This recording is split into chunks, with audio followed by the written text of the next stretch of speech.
Hello, welcome to Tappy Crafting.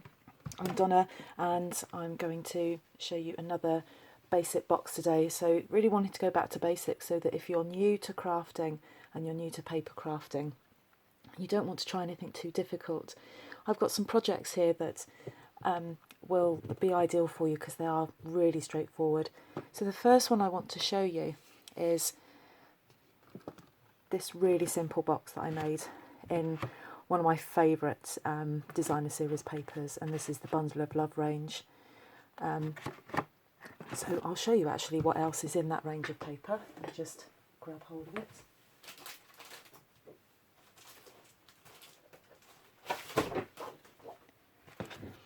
So we have that and that. It's double-sided as well, if you didn't want to use the foil range. Got that one. It's just a beautiful gold colour on. It's not on white, it's on more of a vanilla colour.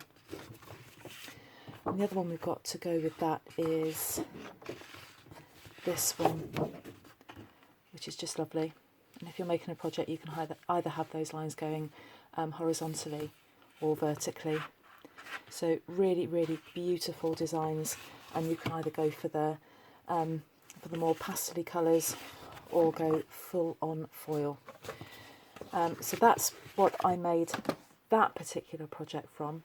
But I'm going to show you now one in the foil frenzy range. So I'll show you what's in that. So I'm going to make something because the recipient of the gift that I've got here loves the colour purple. So we've got this, and the other ones in this range, that's more like a copper colour spot, green colour spot, this beautiful blue colour spot, nothing on the other side. These are good, excellent for boxes because they're really sturdy. More purple and copper and green and blue in a stripe. And then we've got this herringbone design, how the light reflects off it, in those four colours as well. So a really stunning pack. And it might be called designer series paper, it's just not like paper at all. That is like card. So I'm going to show you this box. I'm going to make this very basic. And also the other thing I like about this is that there's hardly any wastage. I just want to trim this piece of card to 11 inches by 12 inches. So I only need to trim down one side. So I've got my trusty paper trimmer. And to extend the arm out there. And there are two attachments to this. This is the blade that does the cutting, and this is the scorer. And for this particular project I'm going to be using both of these. And I was making something earlier and I mistook the blade for the scorer. Oh no, the other way round. I thought I was using the scorer, I was using the blade.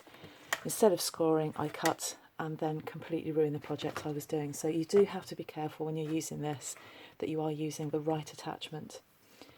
So I need the width of this to be 11 inches. So I'm just going to line that up there. Make sure the card is right up against that, this barrier here, and then get the blade and straight up like that. Easy and accurate. That's why I love this. I love this piece of kit. So then the other thing that we're going to do then is do some scoring. So I'm going to get that blade right out of the way, which is what I did earlier, and I still ended up cutting the paper with it. So this is the 11 inches section. So what I'm going to do here, I need to score. Now what I'm actually going to do, so I don't ruin this foil here, is that I'm going to score on the reverse side. So I need to score, I need to check my measurements. I need to score at 2. I'm just going to line that up there, make sure I'm using my scorer. I need to score at 5 1/4. So the measurements on here are so clear, really clear, you can't get it wrong. You've just got to make sure that the edge of your paper is right up against this barrier here. So 5 1/4 and score. And we're going to go to 7 1/4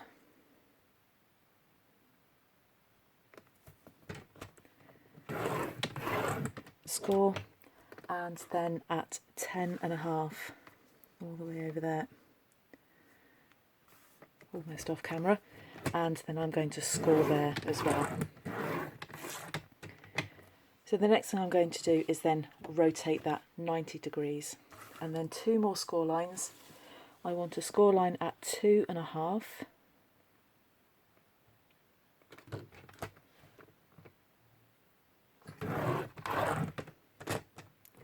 and then I want another one at 9.5.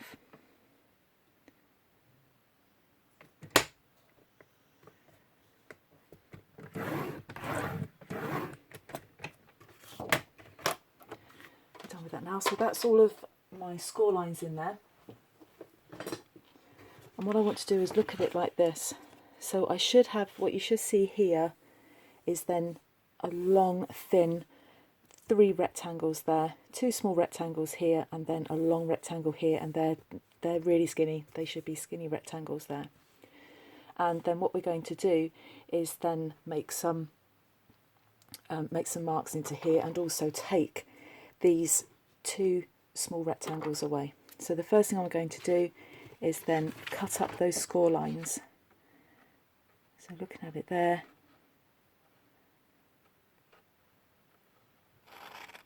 just going to cut up there.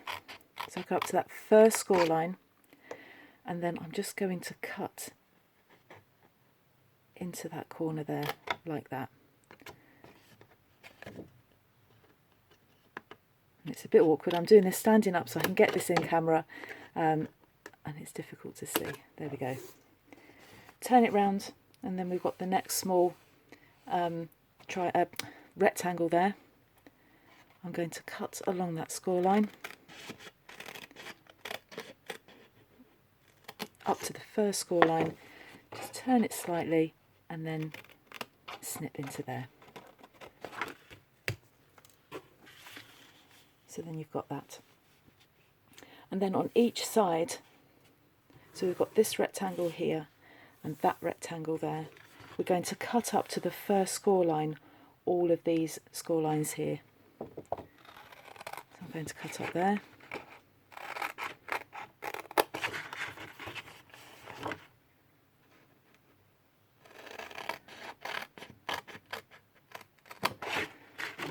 There, and on that one as well.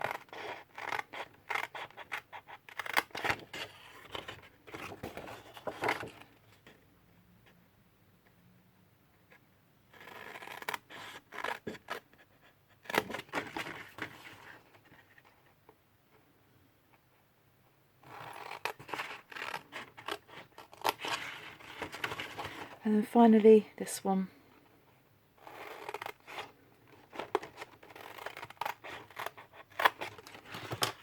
So that's what you're left with. You've got this tab here, and then you've got these here, and this is what's going to form both ends of the box.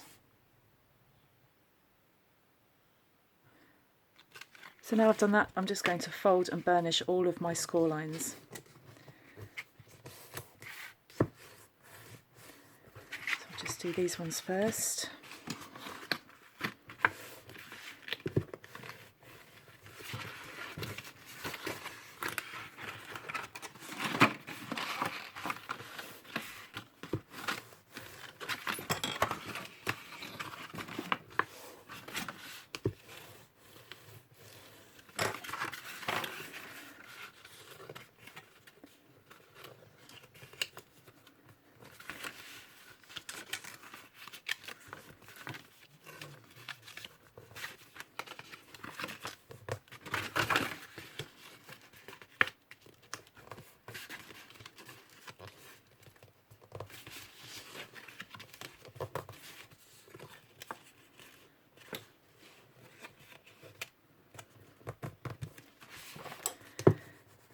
Burnish those like that, just to make sure those folds are nice and crisp. And I'm just doing that with the flat of the bone folder. I find with the thicker card, sometimes it actually splits the card, so I just want those to be just nice crisp creases. So I need to turn the box over. This is when it starts all getting a bit awkward with these flaps here. and I want to run some adhesive on there, just on this tab here. So I'm just going to get some double-sided tape because I find that works better. You could use wet glue if you wanted to. So we've got this. This is fabulous wet glue. It grabs quite quickly, but the only thing about wet glue is that you have got to put it to one side for it to, for it to set.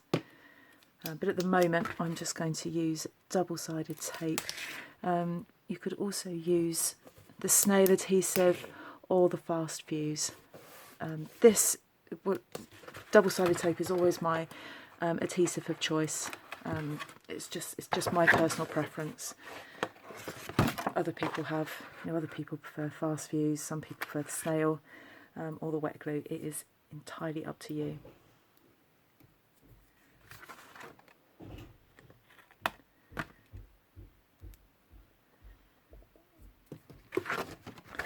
So I've run that double-sided tape right up to that score line there. I'm going to turn it round, just fold it over like that, and then take off this backing paper. And I'm going to fold this over here and making sure that it all matches so that you get a nice even side box.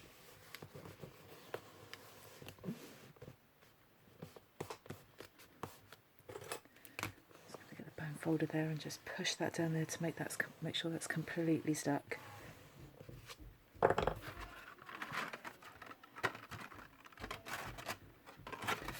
So now with this, right, I'm going to move the camera.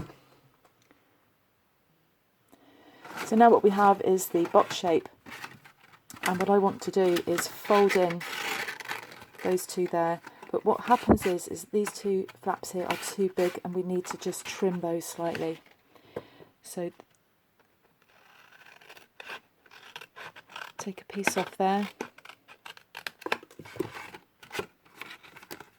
to fold that over. So just going to put a piece of tape there. This is quite strong paper and it's just going to need a little bit of extra help getting it to stick down. And the last thing you want is to hand a gift over to somebody and the box falls apart. So this is quite strong card and just needs, in my opinion, a little bit of extra help. I'm just going to fold that there.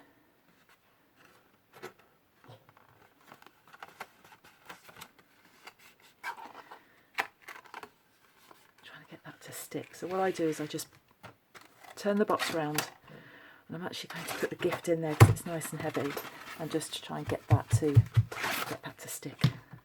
That's it. And then I need to fold that over to form the bottom, but again we've got a little bit of overhang, so I just want to just snip a bit off the bottom there.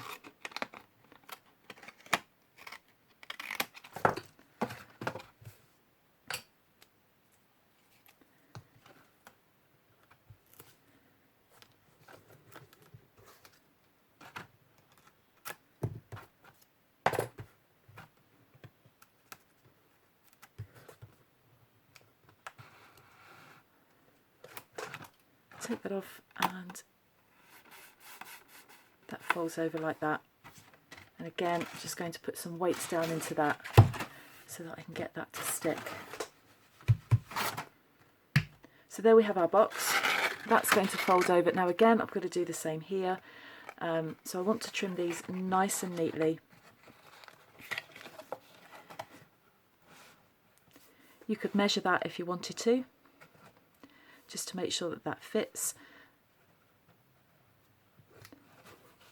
And I'm just going to eyeball it and just take a bit off of there.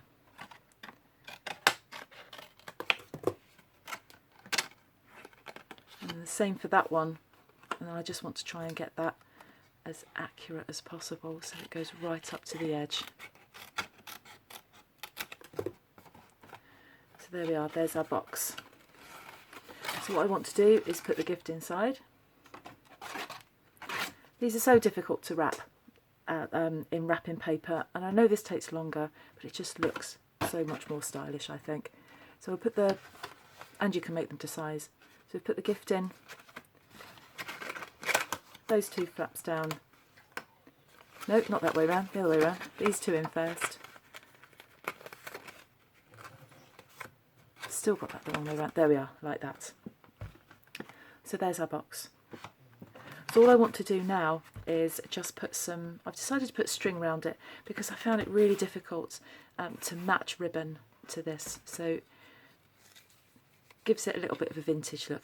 Might not be quite right. It might not be to anybody's taste, but that's what I've got at the moment. But you could use ribbon. If you could find some contrasting ribbon, then you could use that. So I'm just going to fold this up, tie this there like that. Like that. I'm going to do it like that.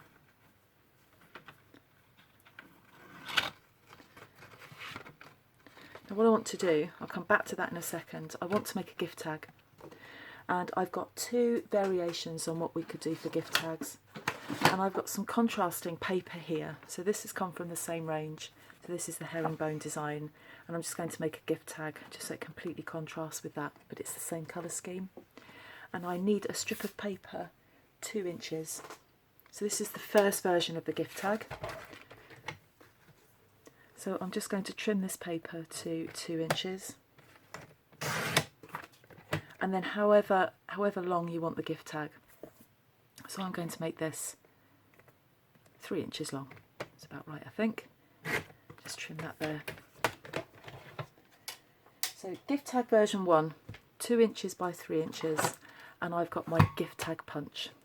This has got the scalloped edge on it. I'm going to take my 2-inch bit of card in there, pop it into the end, and punch. And it comes up with that. Perfect gift tag every single time. That's version 1. The other one I want to show you is using the scalloped edge punch. And I get my paper, put it into the punch like that, and out it comes. And then all I would do with that is then just get a hole punch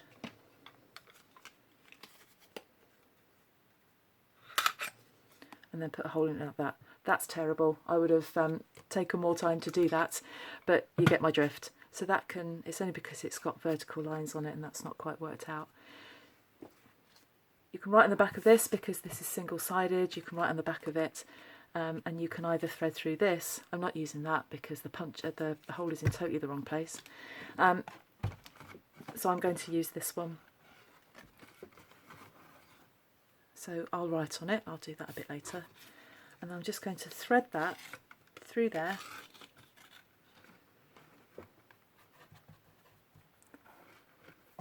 And then I'm going to tie this here. I'm not going to do a bow. I'm rubbish at bows.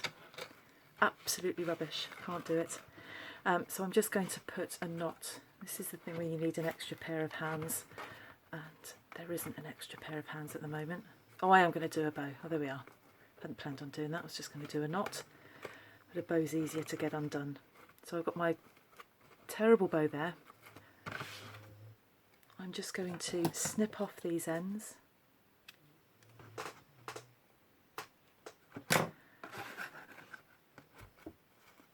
Now the recipient of this gift will love this purely because it's got purple on it. She won't care what's in the box.